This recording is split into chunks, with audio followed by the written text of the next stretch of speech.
సొంత ఐడియా మీరే ఇట్లా చేస్తే బాగుంటది, ఇలా చేస్తే బాగుంటది, ఇలా ఇలా వెంకటేశ్వర స్వామి ఆ కిరీటం ఆ నామాలు ఓకే ఏదైనా కొత్తగా ఇప్పుడు ఏది చేయాలా ఏదైనా చేయాలా ఎలా చేస్తే బాగుంటది అని చెప్పి నేను ఆలోచన చేసి ఆ వ్యక్తికి ఆ ఆలోచన చెప్పి ఆ వ్యక్తి మీరు ఆలోచించుకొని ఇలా అయితే బాగుంటుందని 100%. అది కావచ్చు, నా చెవుకున్న ఇది కావచ్చు, చూడండి స్టోన్ ఈ డిఫరెంట్ పనులు స్టోన్ మీద పనులు ఉండడము చాలా డిఫరెంట్ ఉంటది. ఇక ఇంకో విషయం ఇది కూడా నా డిజైనే, ఈడ ఉంది కదా ఈడ చక్రం పెట్టించి దానికి కూడా అవి పెట్టించిన. ఓకే ఓకే కొత్తగా కనిపించాలి, మనం కొత్తగా ఏదైనా చేయాలి, అందరిలాగా కాకుండా మనం కొత్తగా ఏదైనా యాంటిక్ చేయాలనే ఆలోచన విధానం ఇప్పటి నుంచే కాదు. నేను కాలేజ్ వెళ్ళే రోజుల్లో స్కూల్ వెళ్ళే రోజుల్లో ఓకే 100 మందిలో ఉన్నా సరే నా గుర్తింపు నాకు ఉండాలి, స్టైల్ స్టేట్మెంట్ ఉండాలి, మీ ఓన్ స్టైల్ స్టేట్మెంట్. అది ఓకే ఓన్గా కాపీ పేస్ట్ కాకుండా నేను కొత్తగా కనిపించాలా, కొత్తగా ఉండాలా, నేను క్రియేట్ చేయాలా, మ్యానుఫ్యాక్చర్ నా దగ్గరే కావాలా. అంటే తప్పేముందన్న ఒక మాట మీకు ఎలా వచ్చింది ఆ థాట్? అదే నాదే థాట్స్ ఏదైనా సరే నేను పక్కన వాళ్ళ థాట్స్ మీద ఎక్కువ ఆధారపడను. నా థాట్స్ నా ఆలోచన విధానం అండ్ పక్కన వాళ్ళు ఏదో చెప్తే వినను. నేనే డిసైడ్ ఫుల్గా నేనే డిసైడ్ అయ్యి సెటిల్డ్గా ఉండి నీ ప్రొజెక్ట్ చేస్తే ఏదైనా. సో సూర్య గారు ఇప్పటిదాకా మీ జర్నీ చెప్పారు, మీరు ఎక్కడ మీ చైల్డ్హుడ్ ఏంటి, తర్వాత మీ ఎడ్యుకేషన్ ఏంటి, మీ సూర్యాబాయిగా మీరు వచ్చిన ట్రాన్సిషన్, మీ యాక్టింగ్ కెరియర్, తర్వాత గోల్డ్, ఇదంతా కూడా చెప్పారు కదా. ఇప్పుడు నేను మీ లైఫ్లో అసలు టాపిక్ వస్తాను. సో సోషల్ సర్వీస్ అనేది మీరు ఇవాళ మిమ్మల్ని చూస్తే మేజర్గా మీ చుట్టూ కనపడుతుందే సోషల్ సర్వీస్ నాకు. అది మీ సోషల్ మీడియా ప్రొఫైల్ ద్వారా కావచ్చు, వేరే వీడియోస్ ద్వారా కావచ్చు, మీ మాటల ద్వారా కావచ్చు.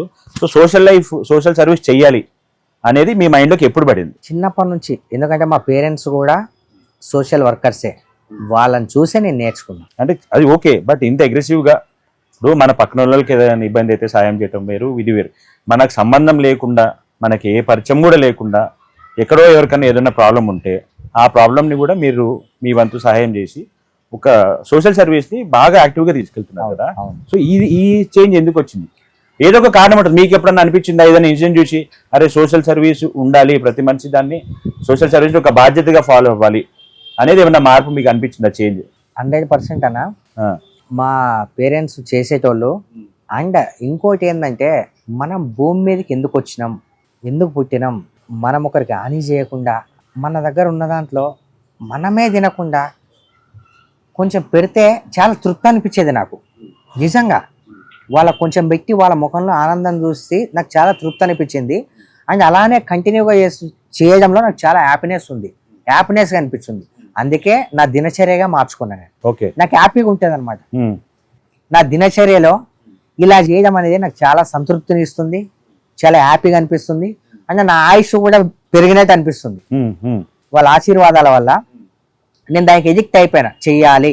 ఏమో రీసెంట్గా కూడా ఒకటి చూసా నేను, 50 మందికి దగ్గర 2 లక్షల రూపాయలు ఖర్చు పెట్టి ఒక్కొక్కరికి 4,000 రూపాయల రేషన్ ఇచ్చింది హ్యాండిక్యాప్డ్ పీపుల్ చెప్పేసి. అంత తినడానికి గట్లేదానికి ఎంతమందిని ముంచాడు.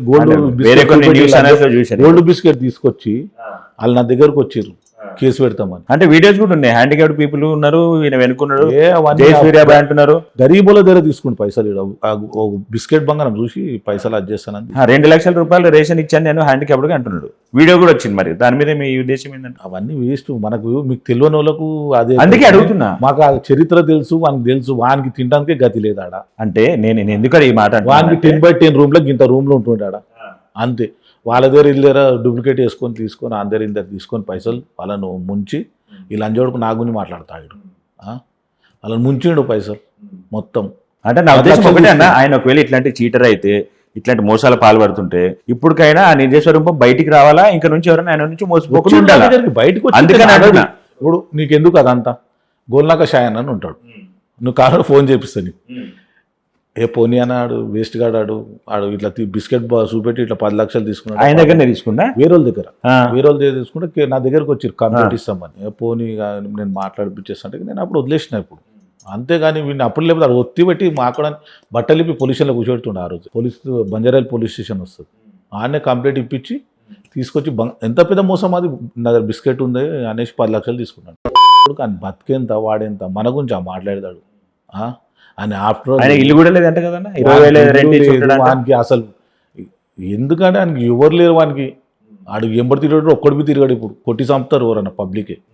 ఇప్పుడు రమ్మని ఎంబడి తిరిగమని అన్న పోయి వానికి పడితే అందరికి పడతాయి. గుండు కొరిగించి గాడిద మెక్కిచ్చాడు ఇప్పుడు. ఎవ్వరు వద్దరు పబ్లిక్. ఇప్పుడు దాన్ని నేను సమర్థిస్తున్నాను కదా. మాట్లాడేసి గోల్డ్ మ్యాన్ అంటే గోల్డ్ వేసుకుంటే కాదు, ఎలా తిరుగుతున్నాడు దొరుకుతలేడు ఎవరికి. అవునా వెయిటింగ్ లో ఇప్పుడు మరి ఇంకమైన మొన్న జీప్ అద్దాలు గిద్దాలు వల కొడితే ఉరికిండి బగాంచుకొని వెళ్ళిపోయాడు. కూరలు ఎంబడి పడితే వాడు దొరకడాడు.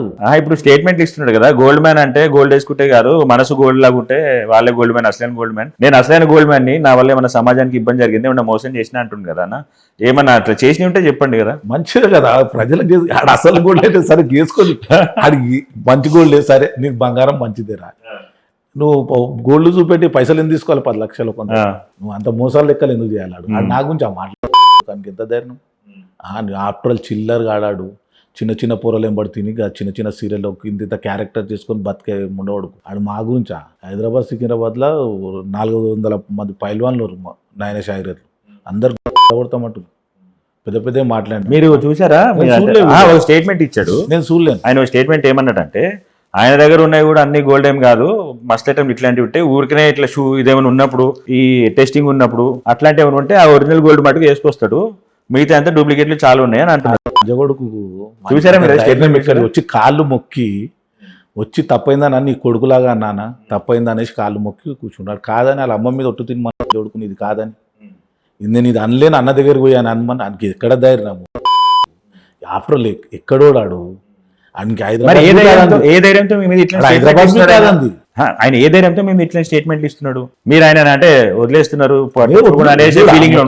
అద్దాలు గిద్దాలు వాళ్ళు ఎక్కడ వదులుతారు? ఇప్పుడు వదిలేరాడు బయటకి ఇష్టడికి విలువ. నీకు ధైర్యం అని ధైర్యం ఉంది కదా, అది చెప్పింది కరెక్ట్ కదా. నువ్వు ఫోన్ చెయ్యి రమ్మని కొడుకు నేనే ఉంటా, 10 మందిని వేసుకొని రమ్మా, నేను ఎక్కువనే ఉంటా.